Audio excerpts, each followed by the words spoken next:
My noble lords and cousins all, good morrow. You're watching One Take Shakespeare. I'm your host, Penny, and I'm going to break it down for you in one continuous take. Well, viewers, today we're going to do something a little different. We're going to talk about something dark, something full of deceit and murder and worse, politics. Let's get into Richard III. This play... Hang on, I better get this. One Take Shakespeare, Penny speaking. Really? Wow. Hang on. Guys, we have an actual Shakespeare scholar on the line. What can I do for you? What?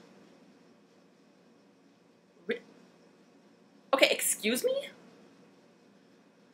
No, okay, that was uncalled for, dude. I am not casting aspersions on scholarly analysis. What?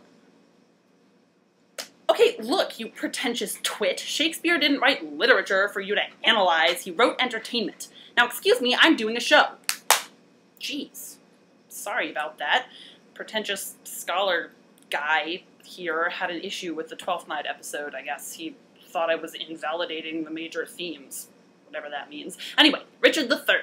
Okay, this is a pretty early play. It was written around 1591 and published a total of 7 times. There were 6 quarto versions in 1597, 1598, 1602, 1605, 1612, and 1622, plus the first folio. The first definite recorded performance was in 1633, but obviously it was popular long before then. Richard III is one of the history plays, which means that the source is the lives of past English monarchs. It's actually the 4th part of a tetralogy, or a series of 4. The first 3 plays are Henry VI, parts 1, 2, and 3. Altogether, these 4 plays tell the story of the Wars of the Roses. Now, okay, Shakespeare assumed that people would generally know what happened there, sort of like we assume that people know what happened in World War II. But since the Wars of the Roses are pretty far in the past now, I'll explain it a little.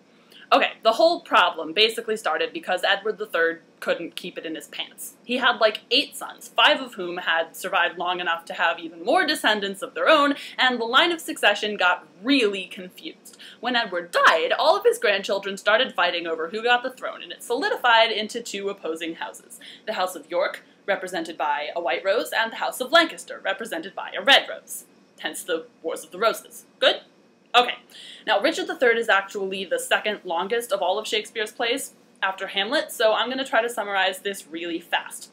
The play opens after the end of the latest outbreak of war. The House of York has won, for now, but our protagonist, main character, Richard, is not too happy about it. See, even though his side won, he's all deformed and hunchbacked and ugly and stuff, and he thinks this means that he has nothing to do in peacetime, so he decides that instead, he's going to be a villain. Seriously, he just straight up announces it to the audience in the very first speech. And the first thing he does is get his and the king's brother, Clarence, committed to the Tower of London and killed. Yeah, he also somehow manages to seduce the daughter of the last king over his dead body. Literally. Nice guy, Richard. Okay. So it's shortly after this that the king, Edward IV, dies. Now this should leave the older of his 2 young sons as the heir to the throne, but Richard gets himself made the Lord Protector, sort of by virtue of being the kid's only living male relative left. Richard gets both of the kids lodged in the tower and basically starts running for king himself. Okay, then we get a pretty awesome scene in which the mayor of London and a whole rabble of citizens, led by Richard's right-hand dude, Buckingham, show up and basically beg Richard to take the crown. Richard spends the whole scene going, "Oh no, I couldn't possibly. Well, if you insist," and voila, King Richard III. Okay, this is where he sort of starts to lose it a little. He decides that the 2 young princes in the tower are a threat to his reign and he has them murdered. He also has his wife killed, you know, the one he seduced back in Act 1, so he can try to marry Edward's daughter Elizabeth and solidify his claim to the throne. He also has a big falling out with Buckingham, who then abandons him to join the ever-growing revolution. Because, you know, of course there's a revolution going on, as tends to happen when the king is, you know, evil. This particular revolution is led by the hero of the day, Henry Tudor, the Earl of Richmond. He's a distant relative of the House of Lancaster, and he basically shows up in Act 5 to kick butt and take names. Okay, so the 2 armies camp out on opposing sides of the battlefield, and then we get this cool double dream sequence in which the ghosts of everyone that Richard has killed which is a lot of people, show up to Richard's tent and basically curse him and tell him that he's gonna die in the battle tomorrow. Then they hop over across the stage to Henry's tent and tell him that he's gonna win, which, surprise, he does. He defeats Richard in battle, kills him, takes the crown for himself, and marries the Princess Elizabeth, thus uniting the two warring houses and establishing the Tudor dynasty. And that's the play. Hang on. One take Shakespeare, what is it now? Okay, dude, Tudor propaganda is putting it a little strong.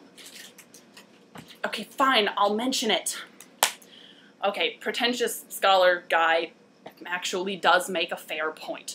Shakespeare wrote this play during the reign of Queen Elizabeth I, who was the granddaughter of Henry Tudor, so understandably he had to make him look good and Richard look bad.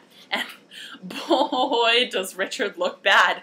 This villainous portrayal that Shakespeare created of him was so memorable that for a long time, that was the popular perception of Richard's reign.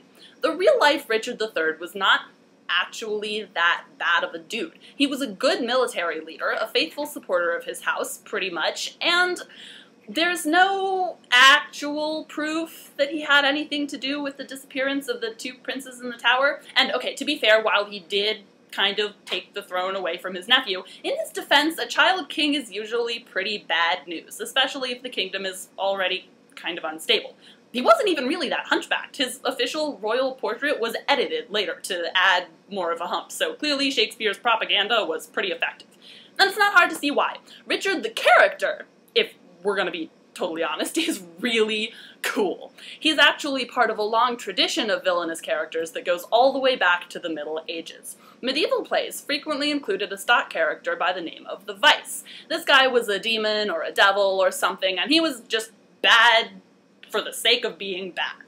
Elizabethan playwrights loved Vice characters. Shakespeare wrote a whole bunch of them. Iago in Othello, Iachimo in Cymbeline, Aaron in Titus Andronicus, and Richard, of course. These guys don't really have a motivation for being evil, they just are. Because, I don't know, because being evil is fun. And that's why Richard is so awesome, because he's fun.